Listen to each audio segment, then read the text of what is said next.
Bom dia, boa tarde, boa noite, pessoal. Nesse vídeo eu vou falar um pouco sobre incêndio.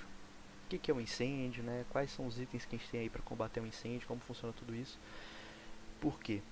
Porque mesmo que você não seja brigadista, ou em especial se você é brigadista, é importante que você saiba o mínimo, né? Porque até os bombeiros chegarem, né? Uma situação que era um princípio de incêndio poderia ter sido controlada e não se tornar um incêndio grande, como foi, por exemplo, né, o caso do museu aí de São Paulo no ano passado, ou vários casos de incêndio que a gente já teve no passado aqui no Brasil, né? É... Bom, em geral, pessoal, os incêndios eles acontecem principalmente por questões elétricas. São os campeões aí da geração de incêndio, né?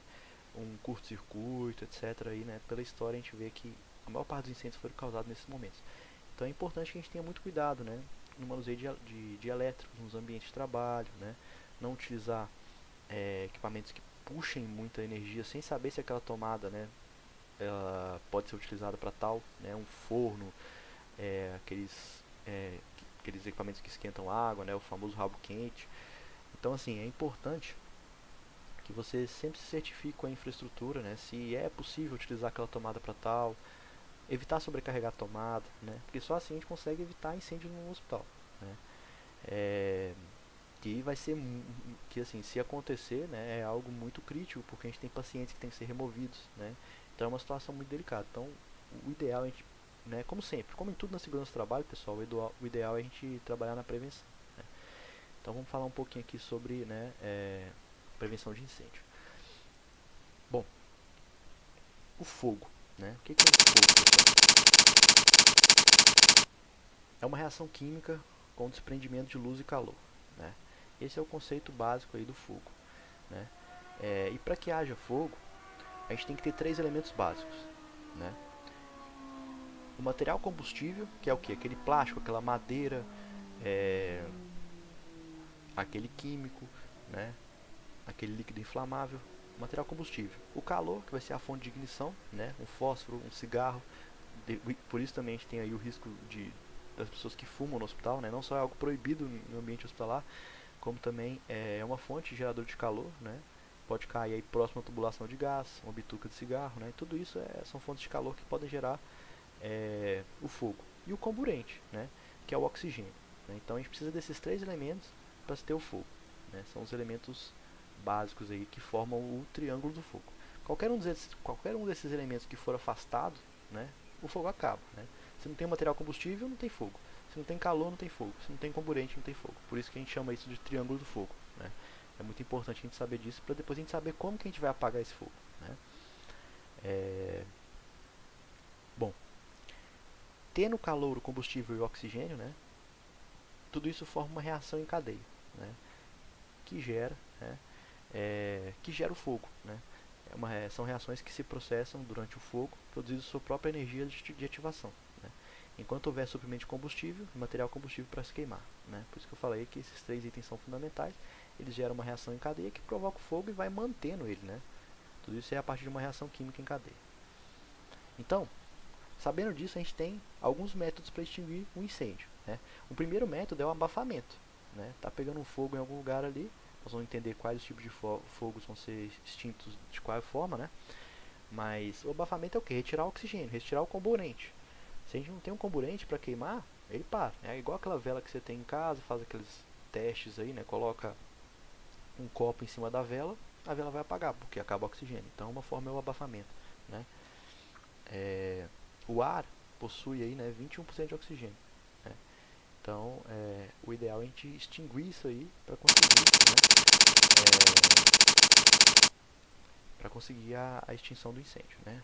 E basicamente o que? Não existirá fogo em ambientes com menos de 13% de O2, né? Então quando a gente passa esses 21 aí para 13, né, que vai ser transformado em CO2, né, a gente tem um fim do fogo, né? Então por isso que é muito importante esse item, né? O segundo método é o resfriamento, né? Vai entrar ali na retirada do calor, que é o que? Ah, tá pegando fogo, vou jogar água, né? Jogar água vai te retirar o calor, mas cuidado, né? Cada tipo de incêndio vai ter sua forma. Você não pode jogar água num equipamento energizado. Você pode, né, se eletrocutar. Você não pode jogar água num líquido inflamável.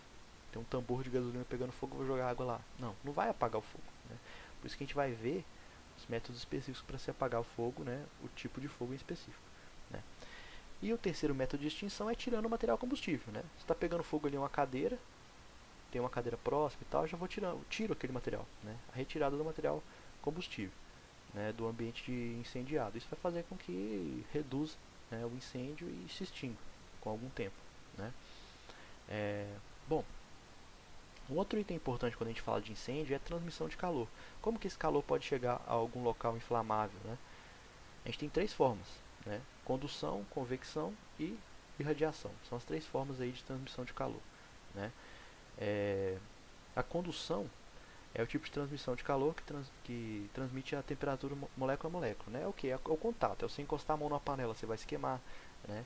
É o fogo, né? Um isqueiro que gera aquela chama e encosta com um material inflamável, um papel, uma madeira, etc. E vai gerar essa queima. Então é a forma de condução, né? Exemplo aí, uma colher na água fervente, né? Vai esquentar por contato, né? Uma segunda forma é a convecção, é a massa de ar. Por exemplo, se a gente tem, às vezes, isso acontece muito em incêndios em prédios, né? A gente tem a caixa de elevador, né? Por isso que não se pode usar elevador, né, em um momento de incêndio. Porque a caixa de elevador acaba funcionando como uma chaminé. Os gases quentes que, por exemplo, tem um incêndio no primeiro andar, os gases quentes que estão ali vão procurando um lugar para subir, né? Porque o quente sempre tende a subir, né? E o frio a descer. Então eles vão tentando, né, buscar um lugar para subir. O local ideal que eles sobem, né, em geral, é as caixas de elevador. Subindo nas caixas de elevador, aquele ar quente vai contaminando outros ambientes. E dependendo da temperatura desses gases, pode gerar uma nova ignição em outro local. Então, a convecção é exatamente isso, né? Igual ali uma casa pegando fogo no primeiro andar, a convecção dos gases quentes pode gerar um fogo no segundo andar, né? Então, isso é um outro item importante. Um terceiro, né, a forma de transmissão de calor é a radiação, né? É a transmissão realizada por ondas caloríficas, né, vindas de uma fonte de calor. Exemplo é o próprio Sol, né? O Sol muitas vezes gera queimadas aí, né, em locais onde a grama, né, ou enfim, o mato tá seco, né? Pode gerar essas queimadas e é um grande item aí como exemplo da irradiação, né? Não precisa de contato, não precisa de massa de ar quente nem nada, né? É tudo por irradiação. Bom, dito isso, pessoal, a gente pode falar que a gente tem quatro classes de incêndio, né, principais: a classe A, classe B, classe C e classe D. Por que é importante a gente saber isso? Ah, isso é uma besteira, não tem pra que eu saber o que é classe A, classe B, classe C. Por quê? Cada tipo de material se encontra numa dessas classes. E para cada tipo de material a gente tem um extintor de incêndio próprio para poder extinguir esse fogo, né? Por isso que é muito importante que a gente saiba qual é a classe do incêndio que a gente está trabalhando, né? Porque no rótulo do extintor, vou mostrar mais a seguir aí, a gente vê lá falar, esse extintor é para classe A, para classe B. Muitas vezes ele tem um desenho do quais são os materiais que envolvem a classe A, a classe B, etc. Mas é importante a gente saber, né? Porque a gente pode estar ali no momento de nervosismo, né? Incêndio em geral vai gerar isso. Você pegou um extintor errado, você não vai conseguir extinguir o princípio de incêndio. Esse incêndio vai se transformar num incêndio maior, né? Bom, então primeiro a gente tem a classe A. O que é um incêndio classe A? Né? É um incêndio que queima em superfície e em profundidade e deixa resíduos, né? O que? Papel, madeira, né? São exemplos aí de incêndios da classe A, né? Eles queimam na superfície e em profundidade, né, deixando resíduos e cinzas. Então, né, papel, borracha, tecido, madeira, plástico, né? Então, e outros materiais aí, né? São os exemplos clássicos de materiais da classe A. Os materiais da classe B são aqueles que queimam somente na superfície, não queimam em profundidade. São o que? São os líquidos inflamáveis, pessoal. Eles queimam só na superfície, né? Um barril de petróleo, por exemplo, vai estar queimando só na superfície, ele não queima lá no fundo dele, né? Um óleo, né? Um óleo de cozinha, se ele pegar fogo, queima na superfície, né? Então, gasolina, acetona, piche, álcool, éter, gás de cozinha, tudo isso é exemplo de gases inflamáveis, gases líquidos inflamáveis, né? Que estão aí presentes na classe B, né? A classe C, né? A classe C são, como eu falei, né, são os materiais elétricos energizados, né? Aquele item lá que eu falei que é importante ter essa diferenciação, né? Porque você não pode jogar água num material de classe C. Então, os materiais de classe C são esses materiais elétricos, né? E os materiais classe D são materiais pirofóricos, né? São, são materiais que em geral não são encontrados nas fábricas, não são gerados no hospital, são, enfim, né? Raspa de zinco, limalha de magnésio, são itens bem específicos, né? Encontrado normalmente em indústrias automobilísticas, né? Bom, então a gente tem, considerando esses 4 tipos de incêndio, né? A gente pode até esquecer a classe D, né? Então pra gente aqui fica classe A, B e C. Para extinguir esses 3 tipos de incêndio, né? A gente tem aí, né, 4 tipos de agentes extintores, né? Um é a água, né? A água, né, todo mundo sabe, muitas pessoas acham que só existe extintor de água, né? Porque sempre quando pensa em fogo, pensa em água, né? O segundo agente extintor é o CO2, né? O terceiro agente extintor é o pó químico seco, né? E um quarto agente extintor é a espuma, só que aqui no hospital a gente não tem espuma, então a gente fica restrito a esses 3, né? Então aqui no hospital a gente tem materiais classe A, B e C, e tem 3 tipos de extintor: extintor de água, extintor de CO2 e extintor de pó químico seco, né? Então, extintor de incêndio, né, de água. Ele é bom para classe A, ele é muito bom para classe A porque a água resfria o material em profundidade. Você joga uma água num papel, você joga água numa madeira que está pegando fogo, você está ali, né, resfriando. A classe A, que são esses materiais que queimam em profundidade, né, justamente por queimar em profundidade, é importante que sejam resfriados em profundidade. E por isso a grande extinção de incêndio desses materiais é por resfriamento. E a água gera exatamente isso. No entanto, a água não deve ser utilizada em classe B, né? Porque são líquidos inflamáveis. Não sei se vocês já experimentaram jogar água, né, numa vasilha, quando essas taxinhas aí que estão pegando fogo no óleo, né? Você joga água ali em cima no fogão, né? Você joga água ali em cima, você não vai acabar com o incêndio, você vai, na verdade, espalhar mais. Porque a água num líquido inflamável vai espalhar ele por mais superfície e ele vai continuar pegando fogo, porque a forma de extinção dele não é resfriamento. O terceiro item que não pode ser utilizado é a classe C, como eu falei para vocês, que é a classe de materiais energizados, né? Você não pode jogar esse jato de água no material energizado. Por quê? Porque ele pode, né, transmitir essa corrente elétrica até você. Então é importante que você não utilize água nesses materiais, né? Somente classe A, somente madeira, papel, borracha, esses outros materiais, né? Como eu falei, a água age por resfriamento. CO2, né? O CO2, né, que é aquele extintor de incêndio que tem normalmente aquela que a gente chama de difusor, né, que nessa foto a gente vê aquele canozinho na frente, é um diferencial dele, né, para você saber que ele é o CO2. Ele não é interessante para a classe A, porque a classe A queima em profundidade. Ele é o que? Ele é um gás. Ele é um gás que age por abafamento, né, e também resfria, mas ele não resfria em profundidade. Então por isso que ele não é interessante na classe A. Mas na classe B, que são os líquidos inflamáveis, é interessante. Por quê? Porque ele abafa, ele tira o comburente, tira o oxigênio do ambiente. E na classe C também. Na classe C ele ainda é mais interessante, por quê? Porque na classe C a gente está mexendo com equipamentos elétricos, né? Vamos supor, um equipamento de tomografia. Se você jogar ali um pó, uma água, você vai não só correr esse risco aí, né, de estar sendo energizado, mas mesmo que esse equipamento esteja desligado, você vai estar estragando o equipamento, né? Agora o CO2 não, o CO2 é um simples gás. Esse gás vai abafar o ambiente, né?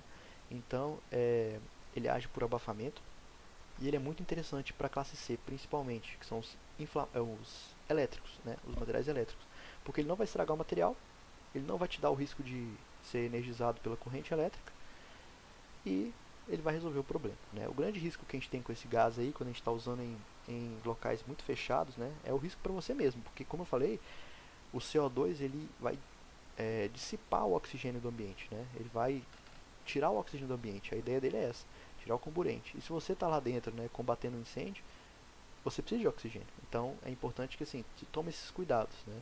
Em um ambiente fechado, no uso de CO2, né? Tem que ter todo esse cuidado para acabar não vindo a desmaiar num ambiente ali com incêndio tentando combater, né? Bom, um terceiro tipo de agente extintor que a gente tem aqui, né, é o pó químico seco, que age também por abafamento, né?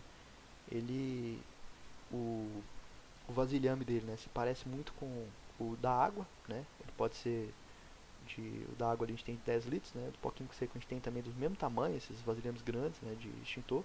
Também tem os pequenos, né? A água em geral é só grande, né? Que eu mostrei anteriormente, né?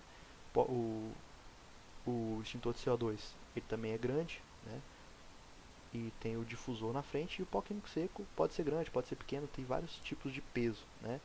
E o que é o pó químico seco? É um pó que vai abafar, né? Tirar, mais uma vez, né? Assim como o CO2, mas o CO2 ainda age um pouco resfriando, né? O abafamento aqui, o pó químico seco aqui só age por abafamento, né? Então, mais uma vez, ele não é interessante na classe A. Na classe B ele é interessante, que são os líquidos inflamáveis, ele é talvez o melhor agente extintor para a classe B, né, porque ele forma uma película ali de pó em cima desse líquido inflamável, então faz com que não entre em contato com o oxigênio do ar. Né. Com a classe C, ele é um agente extintor bom, mas tem esse CR aí que é o que? Com restrição. Né. Por quê? Porque como eu falei, você vai usar um pó químico seco numa aparelho de tomografia, você vai estar perdendo seu aparelho de tomografia. Então, é algo a ser usado com restrição. Não é o ideal para um aparelho lentizado. Né? Então o ideal mesmo dele são líquidos inflamáveis. E os extintores de espuma, né, que eu não vou falar aqui porque a gente não tem no hospital, né, mas a título de curiosidade, né, ele age também por abafamento e resfriamento e é interessante para as classes A e B. Por quê? Porque ele resfria muito também. Né? Forma uma espuma em cima do material que você está extinguindo. Né? Então acaba funcionando como pó químico seco para a classe B, mas ele resfria bastante também, então ele já pode ser utilizado para a classe A. Não é interessante para a classe C, por quê? Porque ele tem água também. Né? É uma espuma que também tem um componente de água. Então, vai acabar estragando o equipamento. Outro item importante, pessoal, é o seguinte. Extintor de incêndio, hidrante, né, são itens, né, que são utilizados para princípio de incêndio. Né? Então, o ideal é que começou um incêndio, utilizou, né, esses equipamentos de proteção. Né? Só que, se a situação fugiu ao controle, esses equipamentos eles têm um tempo de duração muito curto, muitos não chegam nem a um minuto, né, um extintor de incêndio. Então é importante ligar para o bombeiro. Né? Aconteceu um incêndio, viu um incêndio, enquanto uma das pessoas do setor ali está pegando um extintor de incêndio para apagar, não sei o que, o outro já está ligando para o bombeiro, que é o que? 193. Né? É muito importante que a gente comunique isso ao bombeiro. Por quê? Porque essa chama, se a pessoa que está indo lá tentar extinguir não conseguir extinguir rapidamente, ela vai se transformar numa chama muito, muito pesada, né? Que não vai ser extinta mais por agentes extintores, né? Que eu mostrei aqui. Não vai ser extinta por hidrantes, né? O que é o hidrante, pessoal? O hidrante são aquelas caixinhas aí que tem na maior parte dos setores, né? Aquelas caixinhas vermelhas, que lá dentro tem o que? A gente tem lá mangueiras, né? Um bocal e uma chavinha para conectar essas mangueiras. Então, assim, ali tem uma conexão com a caixa d'água, né? Toda caixa d'água tem um reservatório de incêndio, né? Uma reserva técnica de incêndio. E essas mangueiras, né, ligadas ali naquele registro, você vai abrir o registro e tal, vai soltar um jato de água no incêndio. Né? Só que, né, isso aí é até mais, né, por causa dos brigadistas aí, né, que são mais instruídos, né, fizeram treinamento e tudo isso. É importante até que você, né, que nunca participou, que faça esses treinamentos, né? Porque aqui eu estou falando, né, de forma simples, né? A gente está falando aqui uma videoaula, né? Mas os nossos treinamentos de brigada que são feitos anualmente, tem esse treinamento prático. Então, quem se interessa, né, eu convido a participar com a gente para aprender na prática e a manusear esses extintores, né? Aprender na prática a manusear os hidrantes. Mas assim, mesmo o hidrante, que tem uma reserva grande de água aí, não vai conseguir combater um incêndio totalmente desenvolvido. Então por isso que é importante, né, ligar para o corpo de bombeiros, né, porque eles é que vão fazer esse combate mais pesado, digamos assim, né, de incêndio, quando o incêndio estiver totalmente desenvolvido. E é isso, pessoal. Eu agradeço muito aí quem ficou comigo até aqui. É importante que vocês tenham esse conhecimento básico, né, da parte de incêndio. E como eu falei, né, para você aprofundar um pouco mais, para fazer treino na prática, né, a gente apaga incêndio lá no fundo do hospital, a gente faz várias situações aí, né, liga hidrante, etc, etc, etc. É importante que você, né, participe do curso de brigadista. Né. O ideal é que a gente tenha todo o pessoal do hospital, pelo menos tendo um treinamento desse prático de brigadista, para a gente chegar num nível aí de um conhecimento generalizado, né, e cada um possa cuidar do outro, né, conhecer o mínimo aí de incêndio. Então é isso, pessoal. Valeu, obrigado, até mais.